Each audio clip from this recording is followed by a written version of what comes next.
নমস্কার। আমি একটি কবিতা শোনাবো।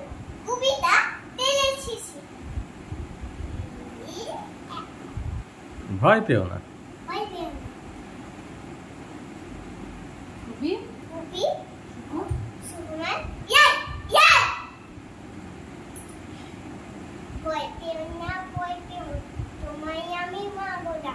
সত্যি বলছি, তুমি যদি পুষ্টি করো পাবো না। আমার তোমার হারে আমার প্রিয়া তুমি, তোমায় আমি চিবিয়ে খাবো।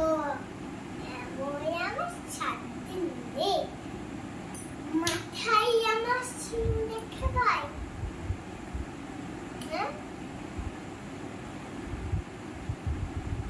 নাটক করলে ওগুলোই হবে, নাটক করলে